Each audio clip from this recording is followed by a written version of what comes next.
Greetings everyone and welcome back to another episode of World of Warships with the Hive Hand. And today we are looking over the patch notes. So right, I'm going to start off by doing a really quick flyover of the patch notes. So this is going to be the main things, and then we'll run through the patch notes in a bit more detail. Okay, so major things to be aware of. Server maintenance is going to take place on Monday the 31st of June. So that's, not Monday, well, Monday coming. It's coming quick. Right, okay, so major things. Alternative American battleships are coming in early access. This was teased at the end of the Ships of the Line. I know a couple of my fellow CCs have already made a number of videos. So we're going to get the Nevada at tier 4 with some 14-inch guns. Tennessee coming in at tier 5 with 2 extra barrels, giving it, I believe it's 12 guns. Tier 6, you're going to see the North Carolina with its 16-inch guns, which is the sister ship of the, what's the thick girl in there at the moment? West Virginia, that's the one. And so that's going to come in at tier 6. And the campaign ship is going to be the tier 7 Georgia, which we also seen on the end of Ships of the Line. There's no mention of the tier 7. I'm expecting to see the Minnesota, to be honest with you. The tier 9 from PC of the thick girl line. So yeah, we'll skip over that. So Oklahoma project. So how many more American battleships could we possibly want? So there's going to be a project, so this is going to be in the Bureau to unlock the tier 4 Nevada class battleship known as the Oklahoma, but it's also going to give you permanent camos for the Nevada, the Texas, the North Carolina, the Kansas. I think we now know what our tier 7 is going to be. Yeah, although they've accidentally outed themselves there, so forgive my previous statement. It's clearly going to be the Kansas, then the Oklahoma, New Mexico, Colorado, and New York. Yes, this is going to be the big one. German aircraft carrier line is coming, so we're going to see German aircraft carriers, and so not only are we going to have more airplanes in the sky, these are going to have access to armor-piercing bombs. Yeah, there's potential that now aircraft carriers are going to be able to citadel you. There's no real mention about the stats of the ships, so we don't really know what's going to be coming, what kind of damage they're going to be able to do. But well, I guess we'll just have to wait and see. No more ranked, thank God. But this time we're getting another season of Arena, and it's going to be tier 4. Okay, so it does come with a new setup that's called Arm Race, though. This mode has been added to the top for non-familiar 4-team Arena combat. So we're sticking with the 3v3v3v3 position. Leaderboards will only take the 15 best games of the day into account. Oh, right, so that's quite cool. So the season is scheduled to take part on the 24th of June till the 12th of July. And only the 15 best games of the day will account for your leaderboard placement. So that's quite good. So you're limited. So there's no more of this, I'm just going to play and play and play and play to get into the top of the arena. It is restricting you to a maximum of 15 games a day, which is quite a lot, in all fairness. But that's going to stop the, I'm going to play arena for the first 48 hours and not sleep and just sit on the top of the leaderboard forever. The rewards ranging from battleship. Oh, we don't care about the rewards. Status widgets. We're updating the menu to give you a better understanding on the progress of campaigns and bureau projects. Yeah, that's coming. Balance changes. French battleships will receive the armament durability mod. Modification that increases the hit points of their gun turrets by 50%, whilst reducing the ship's hit points by 5, and can be installed on the first slot. So, for all you filthy John Bart players out there, welcome back to the world of keeping your turrets for longer than the first 5 minutes. I can see that being abused by myself as well. So yeah, that's coming. That's a big point. So Blind Rage for Arthas the Cold now increases damage for cruisers, whilst the fighter consumable is up by 20% instead of 6. Yes, the Langley and the Lexington are getting another buff to their HE bombs. I'm just wondering when the Shikaku torpedoes are going to get an upgrade to sort of remain competitive. You never know. We'll see. But HE bombs on the Lexington planes receive a buff, increasing their damage by another 500 and another further 2% increase to fire chance as well. Bug fixes, well, we won't mention bug fixes in this big quick part. Premium ships. So the Benham is going to become available as GXP ship, along with the Massachusetts. So 500,000 for the Benham, 750,000 for the Massachusetts, as well as another American battleship. The Florida is going to be available for sale, but through doubloons in the store. That's the quick one. So for everyone who doesn't care about the gritty details, thank you very much for stopping by. It's been a pleasure, and until next time, take care. So for those of you who want to get a bit more into the detail about it, so let's go. So we'll start off with the American battleships in early access. So 3 new battleships are coming. So Nevada is, so basically this is the thick girl line, the wide boys. So the West Virginias, brethren or sisters or whatever you want to call them. It's completely fine. So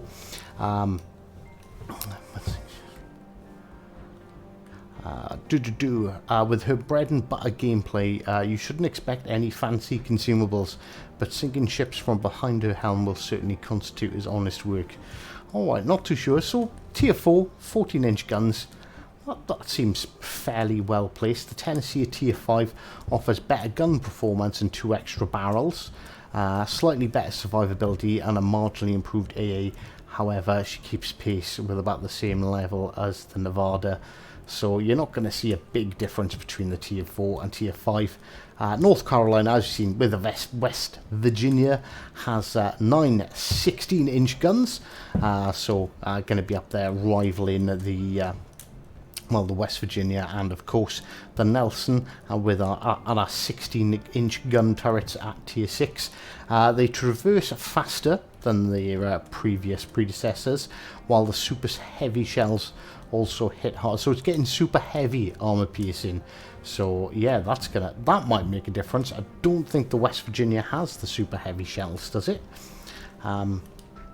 Super heavy shells tend to have better penetration angles, but do penetrate more against cruisers, so this is definitely going to be something you want to fight out with other battleships with. And also you'll be able to punch straight through the front of the Nelson, so that's always nice. She's the first in line to truly break the 20 knot speed barrier, but not by much. So obviously these are going to be your typical slow and steady older American battleships. AA suit is suit of the line, like it takes a dramatic turn for the better at the North Carolina, even though her overall survivability isn't much improved. So she's not going to have a big hit point difference, but you're going to see the more typical American battleship AA suit, which is usually really good. So they're going to be available via the early access mechanic in this update. So you know what that means? It's crates. So you need to buy the USN Battleship crates if you want a chance to win, to play one of these ships. Crates are available in regular and big variants as usual, and they'll be offered at rewards for the new campaign and will also be sold in the store. USN Battleships big crates have a higher chance of dropping one of the new ships, obviously, but if you're not relying on luck, you can simply wait until the next update to research them, and the new imposing Kansas at tier 7. Oh, right, okay, so I missed it but shh, don't tell anyone who wasn't paying attention earlier. If you manage to pull a ship from a crate, she will come with a personal mission that will reward you with doubloons and commander items. The missions are only available once per ship. So honestly, I'm looking forward to see what the Georgia can do. You know, being the top tier variant, and a premium, and obviously then the Kansas as well. But overall, I'm really not particularly interested in this. You know, they're just more... They don't seem to provide anything significantly different from what you currently have with the other American battleships. But this is where it all changes. The Georgia. She offers exceptionally hard-hitting 18-inch guns, but is limited to a battery of 6. But that is 18-inch guns, so that is another ship that can overmatch the bow of everything, including the Yamato coming in at the game. But this one's a tier 7. Despite a limited number, they reload quickly for a battleship. Georgia's AA capabilities are amongst the best, and she also has a top speed of 33 knots. Right, okay, so this thing is going to be dangerous. I do hope, I can't remember, I read the reload somewhere. I really hope the reload isn't that significantly, like, isn't, you know, it's long enough so that other people can still compete. I hate the potential thought of power creep, although the Champagne put that out of my mind. That ship is amazing guns, trash armor. So it's balanced.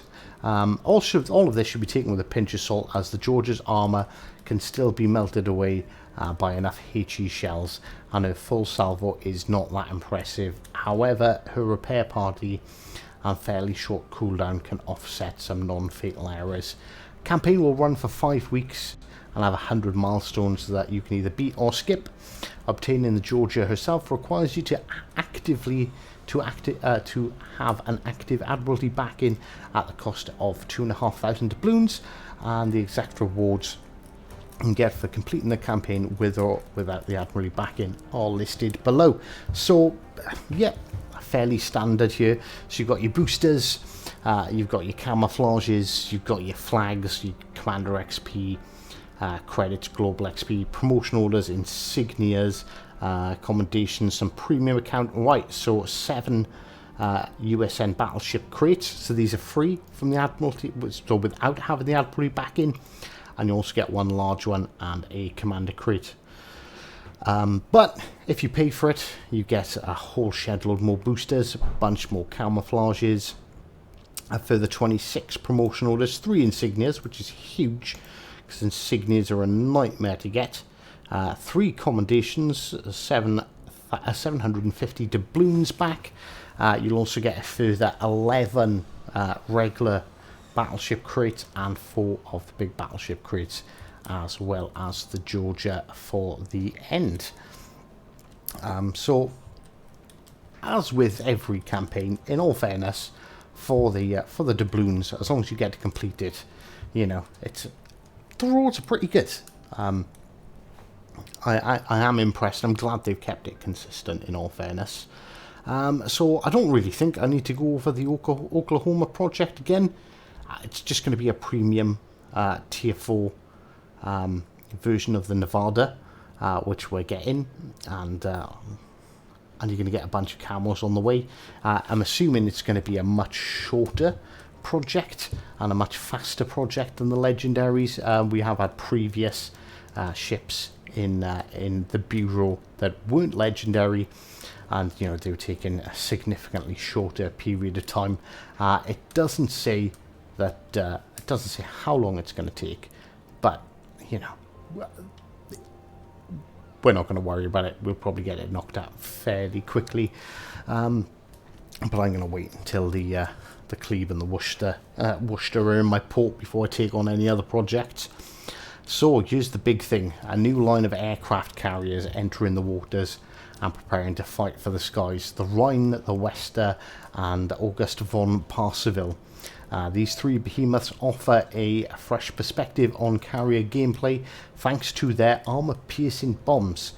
Acting much in the same way as AP shells, these bombs can reliably hit ship citadels and deliver significant damage, but they cannot start fires. I'm glad they can't start fires, as well as providing citadel damage. A special commander is coming along to helm the new carriers, Hans Giesler. His base rate barrage is a bit unusual for carriers. It speeds up the reload of secondary guns for any ship type when chosen as an inspiration. That could be interesting for some secondary builds. The German aircraft carrier have somewhat better secondary guns than other nations. This edge may come in handy in a pinch. The regular legendary skills has his arsenal's focus on improving AP bombs, whilst active components of his corkscrew legendary skill diminishes incoming damage to the carriers when allies are nearby. Additionally, his impervious skill reduces the damage your German aircraft carriers take from instances of fire and flooding. Hans is available from German and international commander crates, as well as the 900,000 global commander XP from the store. Additionally, look out for German carrier commander special missions that will be available during the update, as this will also reward you with Hans as well. Finally, concerning the introduction of the German carriers, the Tier 7 plane squadrons of all nations will receive a new consumable in an additional slot called evasive maneuvers, which make them immune to damage for a short period of time. These ships will be fully researchable right from the start, and like other carriers, takes more XP and credits to research than the comparable lines of other ship types. Right, okay, so I don't like this idea whatsoever. Carriers, pretty much, how many times have you seen a carrier, at least their first strike, lose any planes? I've never seen it happen. Like, they always get that first strike off. So being able to make them immune to damage for a short period of time, yeah, I really don't like this idea. I hope it is very short, and you're talking, a couple of seconds and not enough time to allow them to get their planes round and drop a second full salvo without taking any damage, because that is really gonna suck for everyone else out there. I've always sort of defended wargaming pretty well when it comes to the implementation of carriers, because I felt they've been quite balanced. But this new evasive maneuvers, the Lexington getting another buff, and AP bombs, yeah, this could be a tipping point. We're going to have to see particularly how these armor-piercing bombs act out there in the game, and hopefully you're not scoring multiple citadels every time you take a German carrier out. And well, the additional damage to the Lexington's HE bombs, like, not very often you're going to get a full penetration. So in reality, actually, when I step back and think about it, it's mostly going to be considered, over penetrations for smashing down through the superstructure. So a 500 damage buff is 5 damage, probably in most cases. Because they generally never get fully, they never really get full penetrations, but when they do, yeah, it's going to hurt. So one final addition to the carrier gameplay update is the spotting ribbon. Finally. Right, okay. Thank you, Wargaming. Thank you very much. We'll end the video here. I'm a happy man. You can earn these by spotting enemy ships with your squadron. Currently, only aircraft carriers can earn these. Right, okay. So it's a development. It's getting there. Spotting damage and spotting is absolutely huge for gameplay, and it's something that has been ignored for far too long, because people don't get the nice little shiny ribbon that reminds them that they're actually doing their job and they're doing a good thing for their team. So I'm assuming, obviously, as they said, you know, this is only for your just aircraft carriers at the moment. I'm assuming that's going to mean they're going to update it, and we are going to see that across all ships soon. But it'd be nice to actually have it there. So Arena is back. It's going to be tier 4, and they're spicing things up and optimizing the arena battles. The spice comes from a new setup we call Arms Race. This mode is added on top of the now familiar 4-team arena format. I like the 4-team arena format. What this means is there's that the positional war is now fought on more than just central key areas. Well, this was the really annoying thing about Arena, is because you'd be out there and you'd be getting the battles in, and you know, you'd be doing the fighting, and then you'd miss out on all the bonus XP because one team sat back and just snuck in and took the cap whilst everyone else was fighting, and you ended up, they got like 500-600 XP, you'd be there 2,000 3,000 XP and a loss. So I'm glad they're fixing that. There are now variable stat boosters located around the map that can improve your team's ships. This will be vital to success. Don't ignore them. So yes, will to rebuild battleships with more health regen because of a booster. This could be, they could have just made Arena amazing or made Arena terrible. We'll just have to see. This season is scheduled to take place from the 24th of June till the 12th of July, and the leaderboards will only take the best 15 games of the day into account for your leaderboard placement. So if you don't play that many games at all, the results at the end of the day are counted towards the leaderboard. To maximise your leaderboard placement, be sure to play every day of the season and your score will add up quickly. So yeah, so I like this. This kind of makes the leaderboard more skill based as opposed to just who can play the most. Yes, okay, so it only takes you 15 best games, so you will still get those people who will play all day, every day, putting in 8-hour shifts, and they will come out on top still, because law of averages, as you know, as long as they're just going to wait till they have 15 good games. But the fact that this is going to stop those 8 to 12 hour a day players just dominating the top 1%, and it's going to give the people who've only got an hour or two to play a bit more chance to get in there based off skill, as opposed to just racking up ridiculous scores. The rewards range from USN Battleship crates to commander items, and of course steel badges, which will be available 50% and higher brackets this time. Check out the dedicated blog post for the season's early next week to find out in more detail. Okay, cool. Status widget. To be honest, you don't care about that. We've pretty much covered the balance changes. Well, we haven't actually. There are a couple of big ones. There is a big one that we missed. Was legendary ships will now be matched type for type in standard battles. So you'll have an equal number of destroyers, battleships and cruisers. So what you're not going to see now is a team with 4 destroyers and another team with 1 destroyer and 3 Yamatos.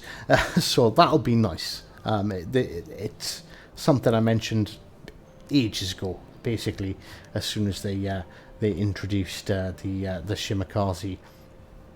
So I'm glad that's been implemented.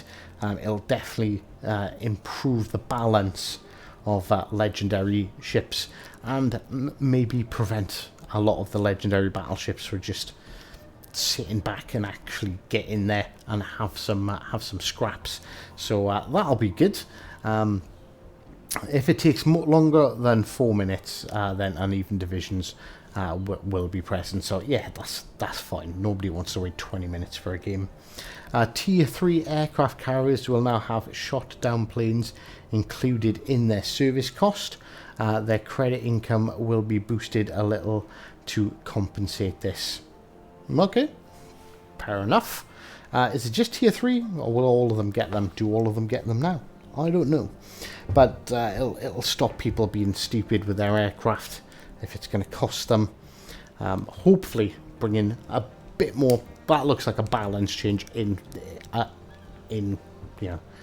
against carriers. But then if you love carriers and they cost you a fortune to play, is it really going to bother you?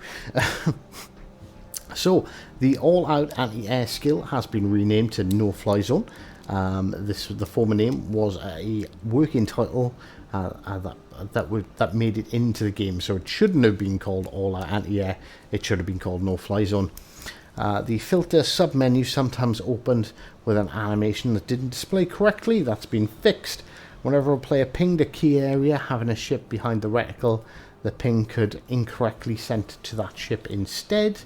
In rare cases, port screen was displaying before battle began. That's been fixed. Consumable list didn't update in a timely manner, switching between higher and lower tier aircraft carriers only affected in port interface. And plotted course of aircraft carriers broke if players disconnected and returned to the game. Oh, that's kind of fair enough, but I suppose, you know, I can't control my destroyer or my battleship if I disconnect. So, you know, why should a carrier be able to do that? Anyway, is that a bug fix? I don't think that's a bug fix. I think that's just helping carriers out again. And we've already talked about the premium ships that are available. So, yeah, I think that's it. I think it's that. So there's a lot of content coming this time. So we've got 2 new lines, the German carriers and the thick girls. We've got the Florida come in, the Oklahoma come in, the Georgia come in.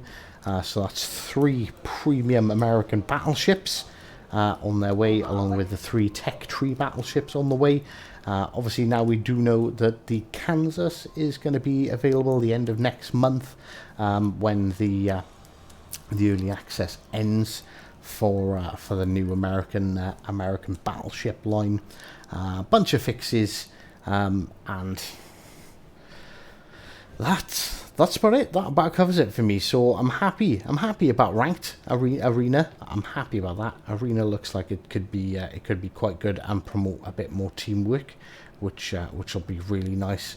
I'm waiting to see how these German carriers. I'm not going to mention them too much because, you know, these AP bombs, we need to know what's going on with them before we assert ourselves either way on balanced or OP. So we'll have to see how that goes, but it's definitely going to be interesting. There's definitely some potentially controversial things from my perspective in the patch notes, but also a lot of new content. Whether you, like I said, don't particularly care overly too much for having more American battleships, although I'm sure hopefully they're going to give me a different way to play and make things a bit more interesting. I suppose they very much could, but yeah, we're just going to have to see how that goes. So thank you very much to everyone who stopped by. If you stuck here to the end, Jesus Christ, you've got some patience. Thank you very much. I hope you enjoyed this video, and always, until next time, take care.